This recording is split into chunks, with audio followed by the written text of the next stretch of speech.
Hi ಸ್ನೇಹಿತರೆ, ಭಾನುವಾರದ special ಬಾಡೂಟ ಅಂತಂದರೆ ಇಡ್ಲಿ ಮಟನ್ ಸಾರು ಅಂತಂದರೆ ಎಲ್ರಿಗೂ ಇಷ್ಟ ಆಗುತ್ತೆ. ಬೆಳಿಗ್ಗೆ ತಿಂಡಿಗೆನೇ ಮಾಡ್ಕೊಬಿಟ್ರೆ ಸೂಪರಾಗಿರುತ್ತೆ ಅಲ್ವಾ. ಬನ್ನಿ ಭಾನುವಾರದ ಸ್ಪೆಷಲ್ ಮಟನ್ ಸಾಂಬಾರನ್ನ ಹೇಗೆ ಮಾಡೋದು ಅಂತ ನೋಡೋಣ. ಇಲ್ಲಿ ದೊಡ್ಡದು 2 ಈರುಳ್ಳಿನ ಚೆನ್ನಾಗಿ ಹೆಚ್ಚಿಬಿಟ್ಟು ಸ್ವಲ್ಪ ಅರಿಶಿನ ಮತ್ತು ಎಣ್ಣೆಯಲ್ಲಿ ಚೆನ್ನಾಗಿ ಫ್ರೈ ಮಾಡಿದ್ದೀನಿ ಸ್ನೇಹಿತರೆ. ಈರುಳ್ಳಿ ಮತ್ತು ಬೆಳ್ಳುಳ್ಳಿನ ಇದೆಲ್ಲ ಮಸಾಲೆ ರುಬ್ಕೊಳೋದಕ್ಕೆ ಶುಂಠಿ ಒಂದು 2 ಇಂಚಷ್ಟು ಚೆನ್ನಾಗಿ ತೊಳೆದ್ಬಿಟ್ಟು ಹೆಚ್ಚಿಟ್ಕೊಂಡಿದ್ದೀನಿ. ಮತ್ತು ಕೊತ್ತಂಬರಿ ಸೊಪ್ಪು ಒಂದು ಹಿಡಿಯಷ್ಟು, ಖಾರಕ್ಕೆ ತಕ್ಕಷ್ಟು ಖಾರದ ಪುಡಿ, ಅರ್ಧ ಟೊಮೊಟೊ ಮತ್ತು ಚಕ್ಕೆ ಲವಂಗದ ಪೌಡರ್ ಅಷ್ಟೇ, ಮತ್ತು ಧನಿಯಾ ಪುಡಿ ಒಂದು 2 ಸ್ಪೂನ್ ಇಟ್ಕೊಂಡಿದ್ದೀನಿ ಸ್ನೇಹಿತರೆ. ಇಲ್ಲಿ ಚಕ್ಕೆ ಲವಂಗ ಅಷ್ಟೇ ಪುಡಿ ಮಾಡಿ ಇಟ್ಕೊಂಡಿರೋ ಅಂತಹ ಪುಡಿ, ಇದಕ್ಕೆ ಯಾವುದೇ ಗರಂ ಮಸಾಲನ ನಾವು ಸೇರಿಸ್ತಾ ಇಲ್ಲ. ನೋಡಿ, ಇಷ್ಟು ನಾವು ರುಬ್ಕೊಳೋದಕ್ಕೆ ಇಟ್ಕೊಂಡಿದ್ದೀವಿ. ಸಾಂಬಾರನ್ನ ಮಾಡಲಿಕ್ಕೆ ನಾವು 1 kg ಮಟನ್ನ ಇಟ್ಕೊಂಡಿದ್ದೀವಿ. ಬಲ್ತಿರೋ ಮಟನ್ ಅಲ್ಲ, ಇದು ಎಳೆ ಮಟನ್ನ. ನಾವು ರೆಡ್ ಕಲರ್ ಮಟನ್ನ ಇಲ್ಲಿ ಇಟ್ಕೊಂಡಿದ್ದೀವಿ. ಸಾಂಬಾರು ತುಂಬ ಚೆನ್ನಾಗಿ ಬರುತ್ತೆ. ಎಳೆ ಮಟನ್ನ ತೊಗೊಳ್ಳಿ ಸ್ನೇಹಿತರೆ. ಈಗ ನಾವು ಸಾಂಬಾರನ್ನ ಮಾಡೋದಕ್ಕೆ ಒಂದು 3 ಸ್ಪೂನಷ್ಟು ಎಣ್ಣೆನ ಹಾಕ್ಬಿಟ್ಟು, ಎಣ್ಣೆ ಕಾಯ್ದ ನಂತರದಲ್ಲಿ ನಾವೇನು ಮಟನ್ನ ತೊಗೊಂಡಿದ್ದೀವಿ ಅದನ್ನು ತೊಳೆದ್ಬಿಟ್ಟು ಚೆನ್ನಾಗಿ ನಾವು ಇದಕ್ಕೆ ಸೇರಿಸಿದ್ದೀವಿ.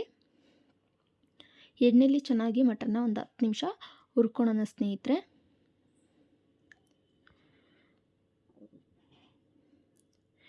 ಎಣ್ಣೆಯಲ್ಲಿ ಮಟನ್ನ ಫ್ರೈ ಮಾಡೋದ್ರಿಂದ ತುಂಬ ಚೆನ್ನಾಗಿ ನಮಗೆ ಉಪ್ಪು ಖಾರ ಎಲ್ಲನೂ ಚೆನ್ನಾಗಿ ಹಿಡ್ಕೊಳುತ್ತೆ. ನಾವು ಎಣ್ಣೆಗೆ ನಾವೀಗ ಮಟನ್ನ ಸೇರಿಸಿದ್ದೀವಿ. ಸೊ ಮಟನ್ ಹಾಕಿದ್ಮೇಲೆ ಸ್ವಲ್ಪ ಒಂದು ಕೊತ್ತಂಬರಿ ಸೊಪ್ಪು ಮತ್ತು ಸ್ವಲ್ಪ ಪುದೀನ ಸೊಪ್ಪನ್ನ ಸೇರಿಸ್ತಾ ಇದ್ದೀವಿ. ಜಾಸ್ತಿ ಏನಿಲ್ಲ, ಸ್ವಲ್ಪ ಪುದೀನ ಸ್ವಲ್ಪ ಕೊತ್ತಂಬರಿನ ಸಣ್ಣದಾಗಿ ಹೆಚ್ಚಿರೋ ಅಂತಹದನ್ನ ನಾವಿಲ್ಲಿ ಮಟನ್ಗೆ ಸೇರಿಸ್ಬಿಟ್ಟು ಸ್ವಲ್ಪ ಮಿಕ್ಸ್ ಮಾಡ್ಕೊತಾ ಇದ್ದೀವಿ. ಫ್ರೈ ಮಾಡಿಕೊಂಡು, ಅಂದರೆ ಫ್ಲೇವರ್ ಚೆನ್ನಾಗಿರುತ್ತೆ. ಪುದೀನ ಮತ್ತು ಕೊತ್ತಂಬರಿನ ಹಾಕೋದ್ರಿಂದ ಸ್ವಲ್ಪ ಫ್ಲೇವರ್, ಎಣ್ಣೆಗೆ ಹಾಕೋದ್ರಿಂದ ಫ್ಲೇವರ್ ಚೆನ್ನಾಗಿ ಬರುತ್ತೆ ಅಂತೇಳ್ಬಿಟ್ಟು ನಾನಿಲ್ಲಿ ಹಾಕ್ಕೊಂಡಿದ್ದೀನಿ ಸ್ನೇಹಿತರೆ. ಚೆನ್ನಾಗಿ ಒಂದು 10 ನಿಮಿಷನಾದ್ರು ಚೆನ್ನಾಗಿ ಹುರ್ಕೊಳ್ಳೋಣ ಸ್ನೇಹಿತರೆ. ಇದನ್ನು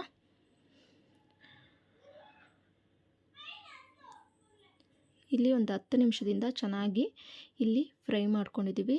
ಮಟನ್ ಎಲ್ಲನೂ ಚೆನ್ನಾಗಿ ನೀರು ಬಿಟ್ಟು, ನೀರೆಲ್ಲ ಹಿಂಗಬೇಕು ಅಲ್ಲಿವರೆಗೂ ನಾವು ಚೆನ್ನಾಗಿ ಬೇಯಿಸ್ಕೋಬೇಕಾಗುತ್ತೆ. ನೋಡಿ, ಇಲ್ಲಿ ನಾನು ಉಪ್ಪನ್ನ ಸೇರಿಸ್ತಾ ಇದ್ದೀನಿ. ಉಪ್ಪು ಮತ್ತು ಅರಿಶಿನ ಸೇರಿಸಿ ಒಂದು 10 ನಿಮಿಷ ಚೆನ್ನಾಗಿ ಹುರ್ಕೊಳ್ಳೋಣ. ಮಟನ್ನಲ್ಲಿರೋಂಥ ನೀರೆಲ್ಲ ಈಗ ಎಣ್ಣೆಗೆ ಬಿಟ್ಬಿಟ್ಟು, ಎಣ್ಣೆಯಲ್ಲೇ ನಾವು ಚೆನ್ನಾಗಿ ಫ್ರೈ ಮಾಡೋದ್ರಿಂದ ಉಪ್ಪು ಎಲ್ಲ ಚೆನ್ನಾಗಿ ಹಿಡಿಯುತ್ತೆ. ಉಪ್ಪು ಖಾರ ಅರಿಶಿನದಲ್ಲಿ ನಾವು ಅರಿಶಿನ ಏನು ಜಾಸ್ತಿ ಹಾಕೋದೇನು ಬೇಡ, ಮಟನ್ಗೆ ಸ್ವಲ್ಪ ಹಾಕಿದ್ರೆ ಸಾಕು ಸ್ನೇಹಿತರೆ. ಈಗ ನಾವು ಈ ರೀತಿ ಚೆನ್ನಾಗಿ ಫ್ರೈ ಮಾಡ್ಕೊಳ್ಳೋಣ.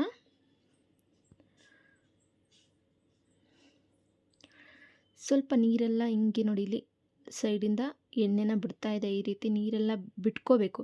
ಮಟನ್ನಲ್ಲಿರೋಂಥ ನೀರೆಲ್ಲ ಬಿಟ್ಬಿಟ್ಟು, ನೀರು ಸ್ವಲ್ಪ ಎಲ್ಲನೂ ಸುಂಡಬೇಕು. ಅಲ್ಲಿವರೆಗೂ ಚೆನ್ನಾಗಿ ನಾವು ಮಟನ್ನ ಫ್ರೈ ಮಾಡ್ಕೊಳ್ಳೋಣ.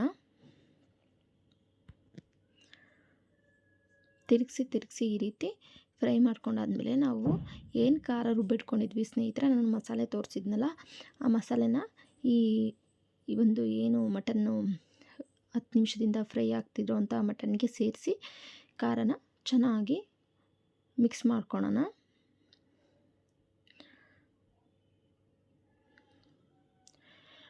ಈಗ ನಾವು ಉಪ್ಪು ಹಾಕಾಯಿತು. ಈಗ ಏನು ಮಸಾಲೆ ರುಬ್ಬಿಟ್ಕೊಂಡಿದ್ವಿ ಅದನ್ನು ಹಾಕ್ಬಿಟ್ಟು ಚೆನ್ನಾಗಿ ಒಂದು 10-15 ನಿಮಿಷ ಚೆನ್ನಾಗಿ ಮಟನ್ನು ಖಾರದ ಜೊತೆನೇ ಕುದಿಬೇಕು. ಚೆನ್ನಾಗಿ ಫ್ರೈ ಮಾಡಬೇಕು ಸ್ನೇಹಿತರೆ. ಈ ರೀತಿ ಕುದೀತಾ ಇದೆ ನೋಡಿ, ಎಣ್ಣೆ ಬಿಡ್ತಾ ಇದೆ, ಸೈಡಲ್ಲಿ ಎಣ್ಣೆ ಬಿಡ್ತಾ ಇದೆ. ಅಲ್ಲಿವರೆಗೂ ಚೆನ್ನಾಗಿ ನಾವು ಮಟನ್ನ ಒಂದು 10-15 ನಿಮಿಷ ಈ ರೀತಿ ಕುದಿಸ್ಕೊಂಡಿದ್ದೀವಿ ಖಾರದಲ್ಲಿ. ನಾವೀಗ ಸಾಂಬಾರ್ನಿಗೆ ಎಷ್ಟು ಕನ್ಸಿಸ್ಟೆನ್ಸಿ ನೋಡಿಬಿಟ್ಟು ನಾವಿಲ್ಲಿ ನೀರನ್ನ ಸೇರಿಸ್ತಾ ಇದ್ದೀವಿ. ಇಲ್ಲಿ ಜಾರ್ ತೊಳೆದಂತಹ ಖಾರ ಏನಿತ್ತು ಅದನ್ನು ಕೂಡ ನೀರನ್ನ ಸೇರಿಸಿ, ನಾನಿಲ್ಲಿ ನೀವು ಸಾಂಬಾರು ಕನ್ಸಿಸ್ಟೆನ್ಸಿ ನೋಡಿಬಿಟ್ಟು ನೀರನ್ನ ಸೇರಿಸ್ಕೊಳ್ಳಿ. ನೀರು ಸೇರಿಸಿದ್ಮೇಲೆ ಈ ರೀತಿ ಒಂದು ಕುದಿ ಬಂದ ಮೇಲೆ ನಾವು ಲಿಡ್ನ ಕ್ಲೋಸ್ ಮಾಡೋಣ ಸ್ನೇಹಿತರೆ. ಒಂದು 3-4 ವಿಷಲ್ನಾದ್ರೂ ನಾವು ಹೊಡಿಸ್ಕೋಬೇಕು. ನಾನಿಲ್ಲಿ ಎಳೆ ಮಟನ್ ಆಗಿರೋದ್ರಿಂದ 4 ವಿಷಲ್ ಹೊಡ್ಸಿದ್ದೀನಿ. ಸ್ವಲ್ಪ ಬಲ್ತಿದ್ರೆ ಒಂದು 2 ವಿಷಲ್ನ ಜಾಸ್ತಿ ಹೊಡ್ಸ್ಕೊಳ್ಳಿ ಸ್ನೇಹಿತರೆ ನೀವು. ನಾನಿಲ್ಲಿ 4 ವಿಷಲ್ನ ಇಲ್ಲಿ ಹೊಡ್ಸಿರೋದು. ನೋಡಿ, ಮಟನ್ನು ಈ ರೀತಿ ಚೆನ್ನಾಗಿ ಬೆಂದಿದೆಯೋ ಇಲ್ವೋ ಅಂತೇಳ್ಬಿಟ್ಟು ನೋಡಿ. ಈಗ ಬಿಡ್ತಾ ಇದೆ ಮಟನ್, ನಾವು ಏನು ಇದು ಮಾಡಿದಾಗ ಬಿಡ್ತಾ ಇದೆ. ಸೊ ನಾವೀಗ ಇದಕ್ಕೆ ಕಾಯಿ ಕಡಲೆನ ನಾವು ಇದಕ್ಕೆ ಸೇರಿಸಿ ಸಾಂಬಾರು ಎಷ್ಟು ಬೇಕು ನಾವು ತಿಕ್ನೆಸ್ ನೋಡಿಬಿಟ್ಟು ಈಗ ಸಾಂಬಾರು ಕನ್ಸಿಸ್ಟೆನ್ಸಿನ ನೋಡ್ಕೊಳ್ಳೋಣ ಸ್ನೇಹಿತರೆ. ಈಗ ಮತ್ತೆ ನಾವು ಏನು ಸ್ವಲ್ಪ ಹಂಗೇ ಹಾಕ್ಬಾರ್ದು, ಉರಿನ ಹತ್ತಿಸ್ಕೊಂಡು. ಮತ್ತು ಈಗ ನಾವು ಸ್ವಲ್ಪ ಸಾಂಬಾರು ಕುದೀತಾ ಐತೆ ಅಂದಾಗ ನಾವು ಕಾಯಿ ಕಡಲೆನ ಸೇರಿಸ್ಕೋಬೇಕು. ಕಾಯಿ ಕಡಲೆನ ಹೆಂಗೆ ರುಬ್ಕೊಳೋದು ಅಂತ ತೋರಿಸ್ತೀನಿ. ಈಗ ಕಡಲೆ ಸ್ವಲ್ಪ ಒಂದು ಅರ್ಧ ಸ್ಪೂನಷ್ಟು ಗಸಗಸೆ ಮತ್ತು ಒಂದು ಅರ್ಧ ಪ್ಲೇಟಷ್ಟು ಒಂದು ಅರ್ಧ ಬಟ್ಲಷ್ಟು ಕಾಯಿ, ಸ್ವಲ್ಪ ಕಡಲೆ ಕಾಯಿಗಿಂತ ಕಡಲೆ ಒಂದು ಹಿಡಿಯಷ್ಟು ಹಾಕ್ಕೊಂಡು ಇಷ್ಟನ್ನು ಸ್ವಲ್ಪ ನೀರು ಹಾಕ್ಕೊಂಡು ಅಂದರೆ ಸಣ್ಣಗೆ ಗಂಧ ರೀತಿ ನಾವು ರುಬ್ಕೊಂಡಿರೋ ಅಂಥ ಕಾಯಿನ ಇದಕ್ಕೆ ಸೇರಿಸೋಣ ಸ್ನೇಹಿತರೆ. ಈಗ ಕುದೀತಾ ಇದೆ ನೋಡಿ. ನಾವೀಗ ಕಾಯಿ ಕಡಲೆ ಏನು ರುಬ್ಬಿಟ್ಕೊಂಡಿದ್ವಿ ಅದನ್ನು ಈಗ ಸೇರಿಸೋಣ ಸ್ನೇಹಿತರೆ.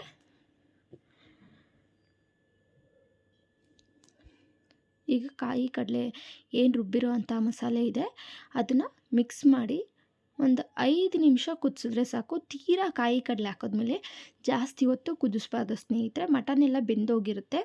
ನಾವೀಗ ಕಾಯಿ ಕಡಲೆ ಹಾಕಿದ್ಮೇಲೆ ಒಂದು 5ರಿಂದ 10 ನಿಮಿಷ, ಒಂದು 2 ಕುದಿ ಬಂದರೆ ಸಾಕು. ಲಿಡ್ನ ಕ್ಲೋಸ್ ಮಾಡಿದರೆ ಮುಗೀತು ಸ್ನೇಹಿತರೆ. ನೋಡಿ ಸಾಂಬಾರು ಕನ್ಸಿಸ್ಟೆನ್ಸಿ ಮುದ್ದೆಗೆ ಮತ್ತು ಅನ್ನಕ್ಕೂ ಕರೆಕ್ಟಾಗೋ ರೀತಿ. ತೀರಾ ಗಟ್ಟಿ ಮಾಡ್ಕೋಬಾರ್ದು ಯಾವುದೇ ಸಾಂಬಾರನ್ನಾದರೂ ಅಷ್ಟೇ, ಸ್ವಲ್ಪ ತೆಳುವಾಗೆ ಮಾಡ್ಕೊಳ್ಳಿ ಸ್ನೇಹಿತರೆ. ಆವಾಗ ಸಾಂಬಾರು ರುಚಿನೂ ಕೂಡ ತುಂಬಾ ಚೆನ್ನಾಗಿರುತ್ತೆ. ಈಗ ಕುದೀತಾ ಇದೆ ನೋಡಿ, ನಾನು ಆಫ್ ಮಾಡ್ತೀನಿ. ಸೊ ಇಷ್ಟೇ, ಒಂದು ಕುದಿ ಬಂದರೆ ಸಾಕು. ಕಾಯಿ ಕಡಲೆ ಹಾಕಿದ್ಮೇಲೆ ಜಾಸ್ತಿ ಕುದಿಸ್ಬಿಟ್ರೆ ಸಾಂಬಾರು ಟೇಸ್ಟ್ ಹಾಳಾಗುತ್ತೆ. ಸೊ ನೋಡಿ ಇಷ್ಟೇ, ಸಾಂಬಾರು ರೆಡಿಯಾಗೋಯ್ತು. ನೋಡಿ ಎಷ್ಟು ಚೆನ್ನಾಗಿ ಬಂದಿದೆ ಅಂತೇಳ್ಬಿಟ್ಟು. ಮಟನ್ ಪೀಸು ಅಷ್ಟೇ ತುಂಬ ಚೆನ್ನಾಗಿ ಬೆಂದಿದೆ, ಅಷ್ಟೇ ಟೇಸ್ಟು ಕೂಡ ಅಷ್ಟೇ ಚೆನ್ನಾಗಿತ್ತು ಸ್ನೇಹಿತರೆ.